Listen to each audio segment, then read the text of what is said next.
The format for the 2025 CrossFit Games season has just been announced, and there's lots of changes. Myself and Ant sit down in this episode to talk about what those changes are and how it's going to impact athletes, affiliates, and coaches at all levels. There's still a lot more information that we're waiting to be released, but here on whether we think this is a positive or a negative change for the sport. Also, hear our opinions on what we think about CrossFit right now. Enjoy.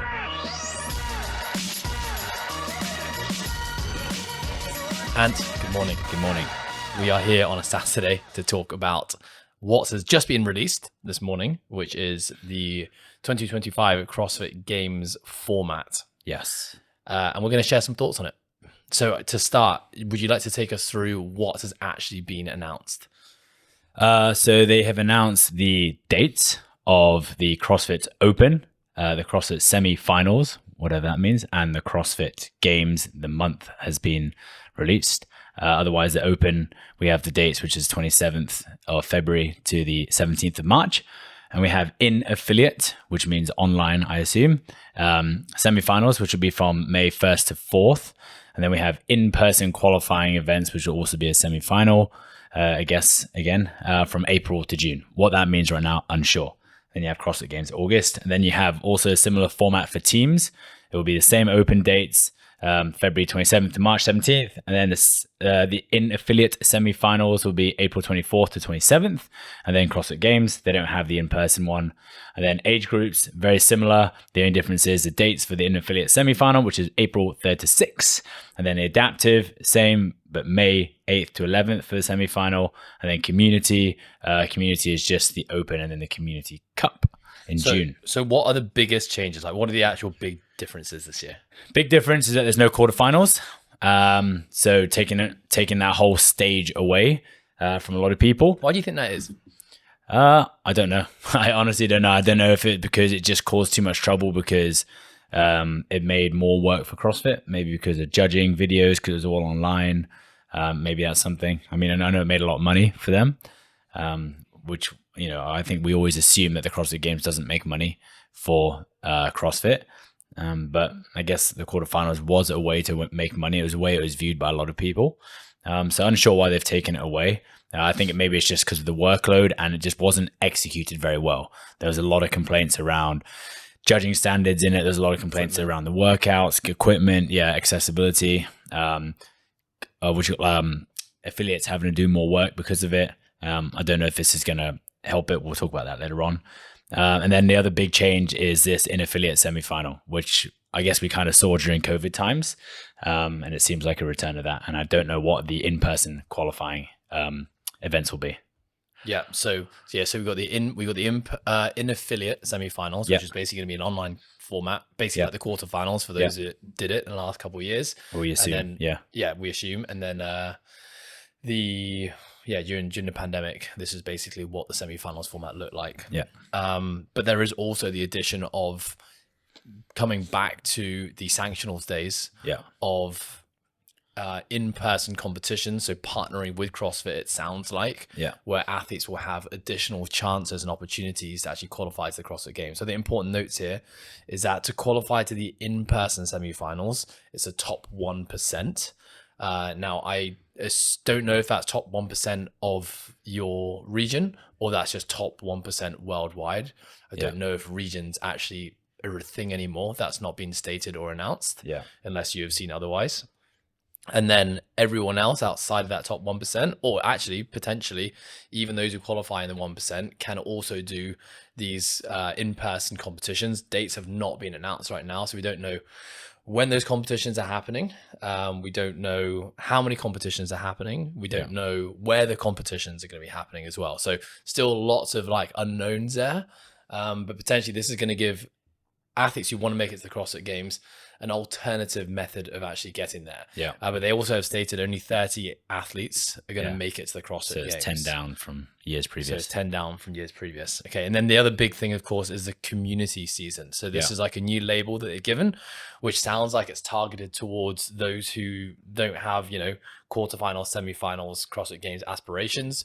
This is for all levels. All you have to do to take part in the community season is you have to log 3 scores in the CrossFit Open. So assuming you have to do all 3 events, And then what will happen in June, there's going to be a community cup. So I looked into what this is, and what it looks like is affiliates like us will have the opportunity to host an affiliate cup. A community cup. Yeah. I don't know what that looks like. I don't know who qualifies, but based upon how you perform in the CrossFit Open, you'll be given a rank. So I think they've started to do this in the last couple of years. Yeah. On your CrossFit Games profile, you have kind of like a level. Yeah. I think it was like level 10, I think is the highest, and down to level 1.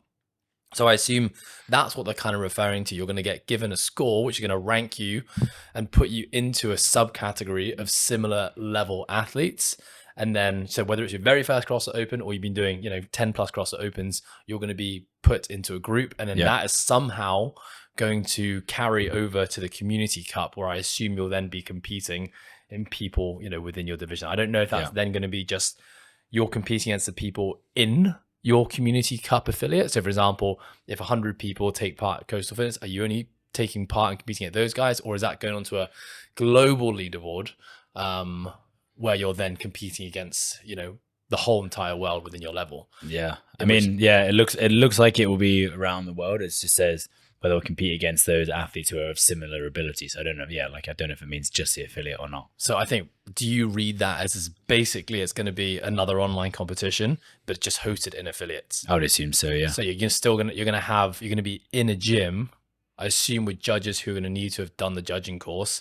But I also assume if it's a global leaderboard, you're also going to have to video and review and submit, unless they're just going to trust the judges again. Yeah, I guess it would be like the the service cups that they had before, of like the firefighters, any service members and that sort of thing, teachers they had before. Yeah. Maybe it would be something like that.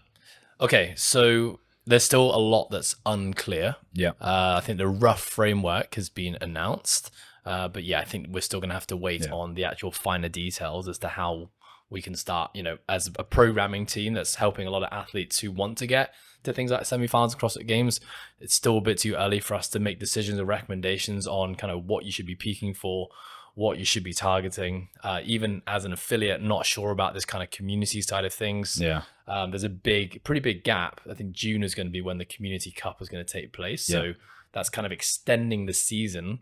There's also the pairs competition as well. Oh, yes, true. Tell us about the pairs competition. Pairs competition, don't know what it is. Not sure if it's male, female, female. Pairs competition, which will run alongside the Masters Fitness competition, was run by the Masters Fitness competition. Now says it will be in October. Again, similar thing. You just have to have competed in the workout and the Open to complete all 3 workouts. Yeah, they're not going to be unique workouts. I think it's just your individual score will be combined between 2 people. I would assume so, yeah. And then you qualify for an in-person competition hosted by the Masters Fitness Championship. Okay, so I think let's summarize this. So compared to last year and looking at this year, biggest overall general changes. It looks like there's going to be more opportunities to compete regardless of what level. Actually not entirely true, because now the quarterfinals has been taken out. But for those who are, let's say, aspiring to get to the CrossFit Games, in previous years last year we just had the Open, quarterfinals, semifinals, and then the CrossFit Games. So 4 opportunities. This year it's potentially looking like much more, right? You've got the Open, you've got the online semifinals, plus you've got this whole bunch of other semifinals, and then you've got the Games. The only difference is, unless you are top 1%, then you're not, your season essentially ends. Right. There is no quarterfinals and another opportunity to compete. So, if you are the top 1% in the world, you've got more opportunities. But for, those who are maybe bubble athletes or aspiring, you've got probably less opportunities. If the goal is to make it as far as possible in the CrossFit official season. So we're not talking about kind of like little throwdowns and local competitions, etc. Well, we also don't know how big the online semifinals would be. Like how many people would go towards that? I think just top 1%. Do you think it's just going to be the top 1%? Yeah, it just says top 1%. True. Go to the in-person semis. Yeah. And then I think my assumption on this is that the people who can then take part in the in-person qualifying events is also going to be that 1%. Yeah. So the top 1% of the world can then choose. I don't know. What's unclear to me is if you have to, let's say you qualify in the top 1%, do you have to take part in the in the in-affiliate semi-final first, the online version, to do one. the in-person, or let's say, for example, someone like, let's say yourself, you know, someone who generally thrives more in in-person competitions, can you just bypass, you know, not even bother with the in-affiliate semi-finals, which might not be, you know, in your favor, and just focus on, you know, in April, June, which is when the in-person qualifying events will be, focus your energy towards that. I don't know if it's going to be a mandatory step that you have to take. Yeah. Okay. And then, you know, outside of that, we have the pairs competition. Teams are still there. Masters and age groups looks largely unchanged. Yeah. Other than the fact that there is not going to be a quarterfinals anymore. You're just going to go from open to semis, and then you're going to go to, you know, the Masters Collective run CrossFit Games, same as this year. Legends, yeah. The Legends, that's it. Thank you. And then of course a Community Cup, which we just really don't know about. Yeah. So can I ask you, Ant, is this positive or negative? In your opinion, I mean, obviously that we got to take so many opinions into the picture. Course, yeah. But you personally, you know, given that your goal is, you know, you still want to be competitive in the sport, try to get back to the CrossFit Games. What do you think? Obviously, I have to have a look at what the in-person qualifying events are going to be, and you know, am I just going to be restricted to the Far East Showdown, which actually have announced that they're going to be running? I don't know if that's going to be still something. I mean, it says, if you look at their Instagram page, it still says the CrossFit Games Asia semi-final. They have dates, which is the 30th of, it basically finishes on the 1st of June is when it finishes. But it's up there, so I don't know if they're going to be running that as like a in-person. Is there a list of the where did you see that? I just saw it on the Far East Showdown's Instagram page. Okay.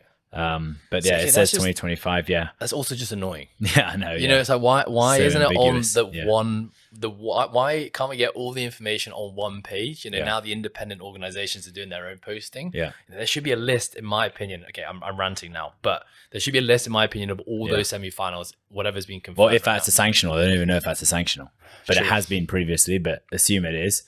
So I don't know. Do I just get access to one because I'm in the Asian region, or is it like before I can hop overseas to America or go to Australia to try and qualify? So unsure there. I like the idea of potentially more opportunities. I think when you look at the season of CrossFit, you know, there's a lot of out of competition. When I say out of competition, I mean something like maybe a Wadapalooza, a Dubai Fitness Championships, an Asia Fitness Championships, which is out of the season of CrossFit, assuming everyone wants to get to CrossFit Games. So when you do participate in more off-season events, you're obviously peaking, you're deloading, there's more chance of injury as well. So if you go into the season, you're carrying an injury and you can't hit the dates that they want you to hit, which is obviously, you know, still up to you as an athlete. But if you are carrying injury, it gives you another opportunity to compete and still qualify for the end goal, which for most people is going to be the CrossFit Games. So that's nice. But again, it's up to seeing what the access is like. I guess for me, that's good as an athlete. For me as well as a coach, I think when we look at our affiliate, there's not many of us that are level 1 qualified anymore. So I'm going to be doing a shitload of judging in the gym. If we have anyone here that wants to go to the semifinals, and I can already think off the top of my head, we're going to have almost probably 10 people that want to put their hands up. So I'm going to be sitting there rattling people off like a conga line of workouts, I guess, as the open rolls around, which is just going to be more work for me.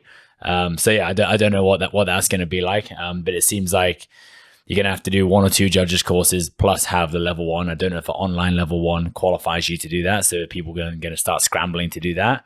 Is that a way for, again, this is kind of like a dig, I guess, or like what other people have said before, but the quarterfinals last year, everyone said it was just a money-making scheme because they threw it out to 25%. Although actually the community seemed to love that because they could compete in 5 more workouts. This year, it's like, okay, rather than doing a quarterfinals, make people sign up to more expensive judges courses or sign up to the L1, or I don't know if the online qualifies again, but do all that sort of stuff, which is again money in the pocket for what? I don't know. Yeah. I mean, I think if I ignore the money side of things, you know, they've said they've created an advanced judging course, which is going to be required for people to judge athletes in the affiliate semifinals. Yeah.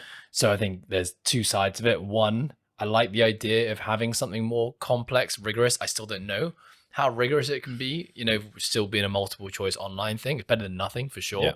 But then, maybe there is a financial side to it as well. I guess we're going to never know. I wanted to quickly interrupt this episode with a quick shout out to our sponsors, Today Well Spent. I've been using this journal for 2 years and it has made a massive impact on my physical, but mostly my mental well-being. It is a guided journal backed by neuro and behavioral science, which I actually didn't know at the time. It has questions for you to answer at the start of the day, at the end of the day, end of every week, end of every month. And it's brought so much self-awareness to me of the things that positively and negatively impact my life. So if you're someone who cares about your physical and your mental well-being, which I think you do because you listen to this podcast, then go and grab yourself a Today Well Spent. Use the discount code THEPROCESS, one word in capitals, to get your discount. So are you positive or are you negative? Are we yay or are we nay? I'll still do the CrossFit Open. I'll see. I mean, I think everyone is always scared of change. No one likes change, really. This is probably just another harder pill to swallow because it feels like the season is changing every single year. So I don't know. I'm still going to do it either way. And I'll have to wait and see, but I'm open-minded to it. I'm not like, this is shit, I'm not doing it, arms up in the air. Yeah. So yeah. Yeah, I think my take on it is that I think I can see some positive changes happening from this. I actually think it's there. I can't see any of these things right now based on the information that we know that I think that's a bad decision. Yeah. Like I actually think that there's a lot of good things in here, but what I'm not happy about and what makes it hard for me to say whether this is positive or negative is just a lack of information. Yeah. You know, number one, it's already a late release compared to previous years. As an organization like us, a lot is hinging on these dates and the format of the season. You know, we all of our online programs are geared towards peaking people for certain stages of the year. Now, if those years are no longer, those points in the season are no longer relevant because it doesn't apply to 99% of people, we have to change up our business plan in a sense. We have to change up, you know, the entire macro cycles, which we're already, you know, 3/4 of the way through this year. You know, we now have to adapt and evolve and change. And to be honest, it's not good that this is happening so late because, you know, we've got a lot of people committed to this process now, knowing that they're building to a certain point, and that point is now probably gonna have to change. Right. Our dates are gonna have to be flipped up. They've already now been flipped upside down. You know, we already have an athlete camp that's scheduled in for Feb. Thankfully, that's, you know, a week and a half before the Open, but that's still a little too close. I would have loved to have a bit more time. I think it's going to be totally fine because this is going to be a competitive camp, and therefore, you know, the Open is not going to be, still doesn't hold that much weight for those guys. But yeah, there's just a lot hinging. So the negatives for me is that, you know, just the constant waiting and uncertainty. And there's been a lot of that, I think, in the last 1 to 2 years within CrossFit. And then just the lack of information. Right. It was like, you know, a 4-paragraph piece on the CrossFit Games website, which said, you know, stay tuned for more information. It's like, it's not really, you know, you're going to have, you know, there's more questions now. That's going to just frustrate an already very frustrated public. So for sure. If I look at it in isolation in terms of the changes, I think, you know, probably positive. You know, positive moves in the right direction. You can see where they're going. But if I put these changes into the bigger picture of what's been happening in the last year or two, then I would say it's negative. It's not good.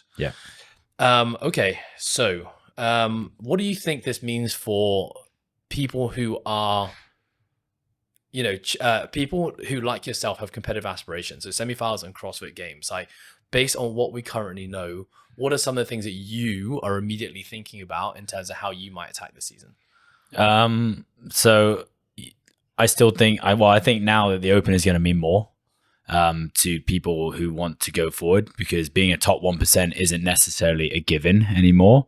So I guess the 1% will be done off, again, I don't know if it's like a global 1% or is it a regional 1% or whatever that means. So just personally for you, you've always been top 1%. So that's the 99th percentile is what you would be listed on the, I'm actually interested to see what I was last year. Continue. So that means there's just going to be a little bit more weighting on it versus like you got to be top 25% in your region. That was easy. You could pretty much do that with your eyes closed for anyone who wanted to get to semi-final and games level. So maybe there's going to be a bit more focus that goes into the Open this year. Honestly, I'm I'm somewhat excited about the idea of being able to compete in different sanctionals.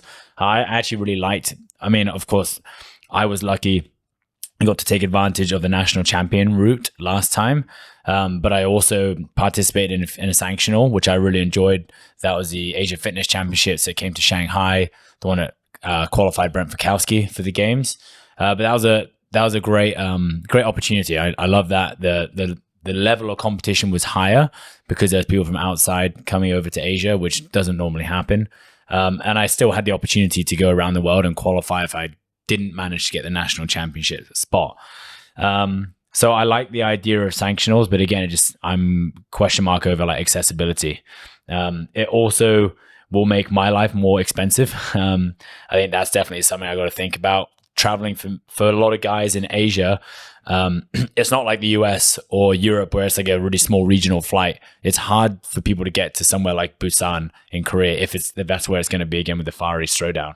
It's not cheap to get there. There's big time differences and there's a lot of travel time. And if there's now more sanctionals available, I guess it just adds potentially another one of those on top, unless I, do the job on the first one and qualify through the in affiliate semifinal. So yeah, those are just my concerns, I guess, and my thinkings. But I like the idea of semifinal of sanctionals coming back. I like the idea of more opportunity. Yeah, that's me thinking selfishly. And then, of course, we have all the guys downstairs who are part of our community here at Coastal and online with the process, who maybe, like you said, were bubble athletes before. Maybe they were in the 98th percentile. And it might just be now out of their reach. For some people, it's going to fire them up. For some people, it's going to dishearten them and they'll want to pull the plug on it. Some people want to charge forward. So again, like you said, it kind of changes our business plan and what we do in terms of our programming. Even things like marketing, how do we push to people as well to get them to sign up to the CrossFit Open? That's always been a huge community event for us. And I guess for most affiliates around the world. Will this kill participation and kill like the frenzy that used to kind of come with the CrossFit Open? Because it seems like there's less of an opportunity for those people. Although we have the Community Cup, don't know what that means, but that's still a fairly long way after the Open. Yeah. So I don't know if people want to commit to that. And especially for us in Hong Kong, June is smack bang in the middle of summer holidays. People probably won't be here. They'll take off. So then it might be a bit different for us over here. Yeah. I mean, as you said, I think for the elite, giving people more options and different formats, right? It's been a very online biased format up until this point in time, right? You've got 2 online competitions and then you've got 1 in person, and that's your one chance to make it. Yeah. So there are athletes who tend to fare better with online competitions. There are athletes who tend to fare better in person. You've always been an in-person competition. Yeah. So this format might actually be better for you. Now you've got also multiple dates that if you don't execute on one, you've got the opportunity to pick another. Also, you might have injuries and things that you're carrying that gives you now the chance to, potentially say, okay, I'm going to bypass this one. Let me pick another one down the line. Yeah. At the end of the day, it's still going to be tough to make it. It's 30 people. So you got even less spots making it to CrossFit Games. Now, my question is regions and, nationality. Where does that fit into the new format? Yeah, no idea. Is that a thing couldn't tell you.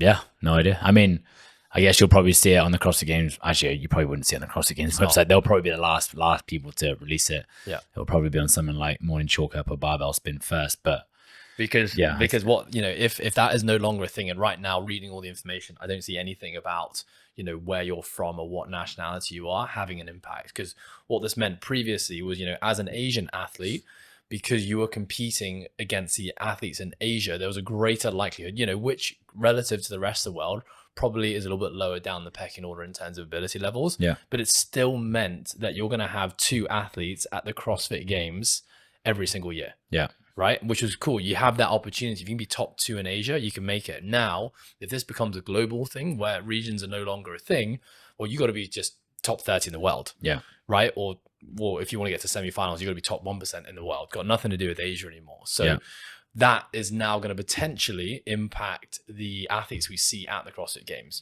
We could potentially now just have 30 athletes from Europe and the US, arguably the 2 strongest regions. Yeah. And you're not going to have national representatives from a vast Around the majority globe, of countries who take part in CrossFit. Now, what impact might that have to future aspiring athletes who are trying to get to CrossFit Games? Yeah. You know, does that mean now that you're not going to have, you know, local heroes like yourself, you know, who people in China and Asia have always looked up to over the last 10 years, and you have been that beacon of light to say, like, you can also make this, and it really, you know, motivates a lot of people to do that.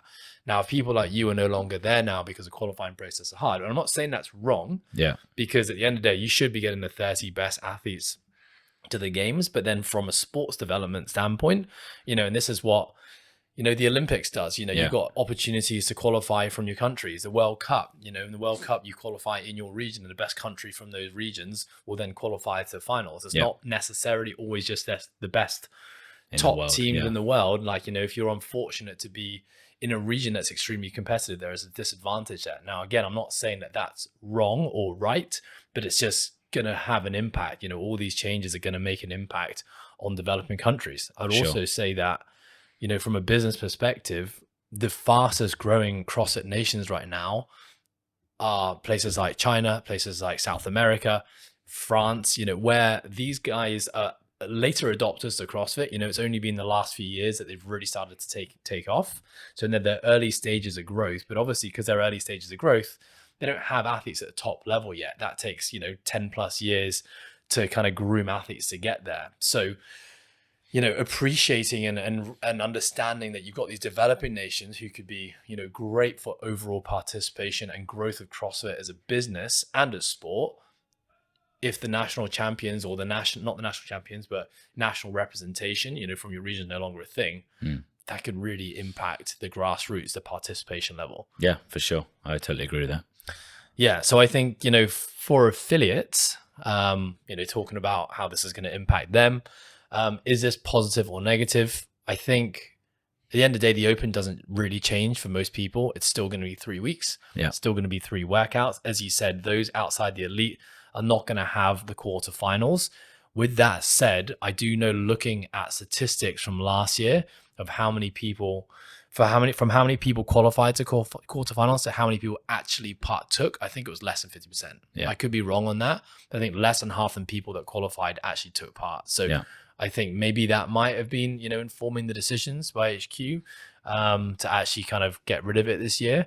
I don't know if that's going to have an overall negative impact on the local affiliate. If this now sees a rise in local in-person competitions because people now care less about the CrossFit Open and the CrossFit season, and they're like, you know what, I'm just going to focus on, you know, the local competition next door, because these gyms like us or organizations who put on events now see an opportunity to be like, okay, this is our chance to kind of shine now, and we can put competitions on kind of all year, which is, to be honest, already happening. Yeah. Then, you know, local affiliate participants might say, you know what, I'm going to focus on that. Yeah. In terms of like the CrossFit Open for like beginner CrossFitters, I mean, for us, it's a really cool community-based event. You know, we love it. We get, you know, pretty big participation every single year. But I would still say that majority of those people signing up have been doing CrossFit for kind of multiple years. You know, I think most people in, you know, year one of CrossFit, especially in our affiliate, don't really partake in the CrossFit Open. The competitive side is not something that they're really striving towards. As much as you take the angle of community, push yourself, etc., you know, it's always something that the more competitive, more confident people in CrossFit tend to do. Yeah, and I think last year, especially with the 25%, that drew a lot more people into having a chance of kind of like putting themselves in the elite shoes. Yeah, when you get experiencing it. Yeah, you get the access to another 5 workouts. You have a chance to buy the T-shirt. You get the badge on the CrossFit website. I thought all of that was quite a cool inclusion last year. And if that's now taken away, that could definitely lower the signups, I think, versus last year. I think seemed like they were doing everything they could to bump up signups last year. It feels like it's not gone that way this year. It's gone more towards the elites versus like mass community participation. Okay, next question then. Actually, before I go into this question, so what you just alluded to there, like open participation, do you think open participation, not just taking into account these changes, but I think everything that's been happening, do you think open participation will be up or down this year? Down. I think it's going to be down as well. Yeah, I think it'll be down quite a lot. And I think that's not just because of the season changes. I think there's other things that go into that with, the investigation and all that sort of stuff. And I think the organization, CrossFit, the organization just seems to be just like just shooting themselves in the foot with every single thing they do, with social media, with announcements, with affiliate handling, with affiliate fees and all that sort of stuff. I mean, I think it's no secret that you and I have thought about our affiliation with Coastal Fitness and CrossFit. We honestly don't receive much from them. I think you and I still love CrossFit and we love competing in it. And there's a lot that we need to be grateful for that we've been able to do because of CrossFit. We're in a personal and also business sense. But at the same time, like, I literally scratch my head and sometimes I'm like, why the hell do we pay this money we're classed as a tier 1 nation here, which is more expensive. Why are we spending all this money every single year when we actually, the only thing we get in return is if one of us make it to the games, it says CrossFit CSCL on the shirt. That's essentially the only benefit we get. We don't get any help through the online. I know they're trying to like grow an online video library. I know they're trying to do all these smaller things to help people out, but I don't think we find it useful. I see the newsletter that comes through on a weekly basis. There's literally nothing on there that I find is useful unless it's a town hall meeting. But I see that on social media summed up by someone else, so why do I need to attend it? So yeah, I don't know. Yeah, I think maybe that's a good place for us to kind of wrap this up, which is like, just our general feelings towards CrossFit, because I know it's something that we've both been asked quite a lot in the last year about kind of what we feel about it. And I would say that, what's going to really impact this season and participation this season is more along the lines of, this is kind of like the cherry on the top of the cake that's just kind of pushing, or the straw that broke the camel's back, I should say. There's just been that's if the camel's back wasn't already broken. Right? Because so many things have happened, ever since the whole Glassman saga. It's been kind of one thing after another.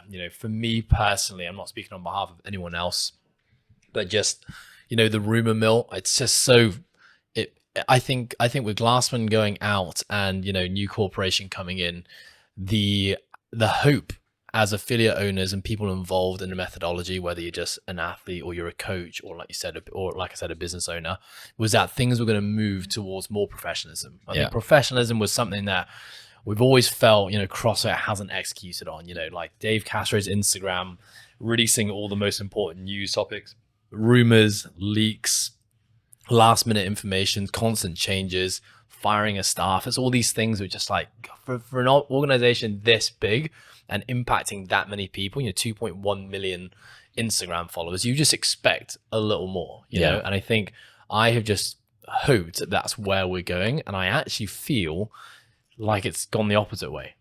Like there is more rumors, there's more leaks, there's more changes. I honestly have no idea where the direction of the company is going. Right. I don't know. I hear rumors about, the whole goal is to, increase brand valuation and then to sell for lots of money. I don't know who to. That's something I hear about. I don't know if the CrossFit Games is within their vision or if that's something they want to remove.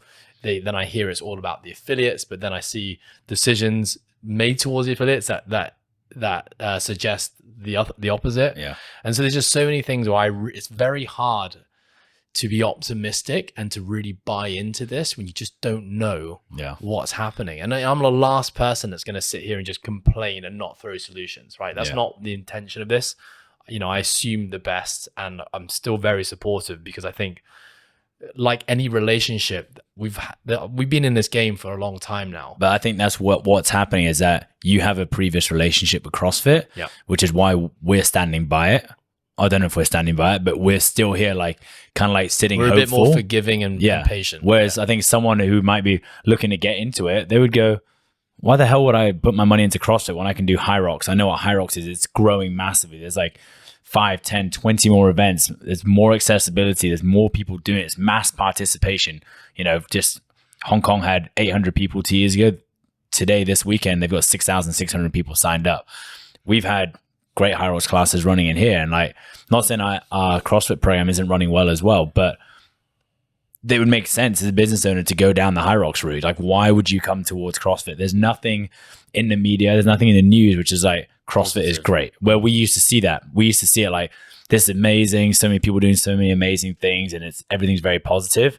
Now it feels like the opposite. I don't know if it's just because the media outlets within the CrossFit space make it feel that way, or is it just because we've been in the sport for so long that you see where like the inclines and declines have gone throughout the years. And I agree with you. It feels like everything is either like flatlined or on a slow decline. It just feels like the head, at HQ level, I just don't see fire, enthusiasm, aspirations, like a wantingness to improve and grow and make this thing amazing. Yeah. Which is, for all the faults of how, the unprofessionalism that was a part of CrossFit back in the day, there was definitely passion. You could feel the passion and the want to make this thing great. Yeah. Execution was lacking a little bit, but now there's neither. And it's, when there's a ripple effect that comes down when the leaders of an organization aren't really behind it and firing the people up, the followers up to come with them on that journey. And I think that's what we're all feeling right now. Yeah. I think, we need to be honest as well. This year, in just recent times, we are pivoting a little bit. Yeah. We have really put a lot of our eggs in one basket with CrossFit over the last 11 years as an affiliate. But now we're starting to look elsewhere. There's like you said, a massive new market emerging with CrossFit. This middle market of people who are now, loving functional training. Maybe they don't aspire to the Olympic lifting and the high skill gymnastics and the big commitment and the on ramps and the assessments that CrossFit has. That's always going to be there for the really, really committed and the really dedicated, I think. But there's this huge growing middle market of people who love fitness, who love getting strong, who love seeing progress in the long run, who still put health and wellness and training in the top 3 things in their priority list. Yeah. And so for us, we want to, essentially our mission is to try and impact as many people as we can positively. And we think we can do that if we just open our eyes and open our doors to a new market of people. I think you'll see the growth of more things like your turf games, I think it's Athex, your High Roxes. Shanghai's about to do their own variation of a fitness race. Yeah, exactly. I think it's cool. I think it like you said, there's definitely an opportunity there for other people to step in and grasp it. I know a lot of people will be like begging Rogue to probably come in and take over the CrossFit Games or the season. They're probably the only players in the market that could do it right now. I'm sure you could get investment and create something like it. But yeah, it's there's a lot of what ifs for sure. And I think if I was to, I know one of the questions you're going to ask me is what would I want the season to look like? Selfishly, I love the 2019 season. I know it would be quite costly to run the CrossFit Games because there was 150 men, 150 women competing as individuals. This is the national championship year. But I love that year of the ability to qualify through the Open, the ability to qualify through multiple sanctional events. They were all hosted by external bodies. It wasn't managed by CrossFit, so I guess that alleviated some of the costs there. There was, opportunity all year round. I think up to like 2-3 weeks before the CrossFit Games, almost the equivalent of like a last chance qualifier. And I love that season. I love the fact that there was mass participation from multiple countries from around the globe. Whether or not it was a waste of their time or not, that's their choice if they want to, take the plunge to pay the cost to get to CrossFit Games. And I thought that was the coolest season. Yes, there was some, lack of a better term, dud athletes that were there and just couldn't even complete the first workout. That sucks, but that's okay. You only had to watch him for 10 minutes. Like you didn't see him again afterwards because there was a cut and there was another cut and there was another cut. And quite quickly, you were already down to the top 30 in the world. And they obviously finished with 10 in the world, but I actually really enjoyed that season. I thought that was a cool season. It gave more opportunity. That one to me makes it feel like the sport could grow more because you have those local heroes from every country pop up and, kind of fly the flag. Yeah, I thought that was a very cool year. I can also understand the frustrations that people had, but I think overall participation that year, the excitement for it, the impact that it had on smaller nations. I think that year was a big springboard for lots of new affiliates opening up in lots of different countries. Yeah. I agree. I thought that was a really cool year. I felt and the individual competitions as well. The sanctionals were good. Yeah, very true. Okay, I think we're going to wrap that up there. Yeah. I think right now, in summary, there's some interesting changes that I think we feel quite positively about. Yeah. But I think in the zooming out, looking at the context of what the last year or so has looked like, I think we're all asking a bit more of CrossFit, and we want more from CrossFit. But as to what the season looks like and how it pans out, I think we just need to wait and see what the finer details are in terms of what it all looks like. Yeah. And thank you for jumping on this podcast with me, sharing your invaluable thoughts, and looking forward to hearing more about the season. Thank you so much for listening to the Process Podcast. If you love this episode, or if this episode had an impact on you in any way, shape, or form, we'd love to hear from you.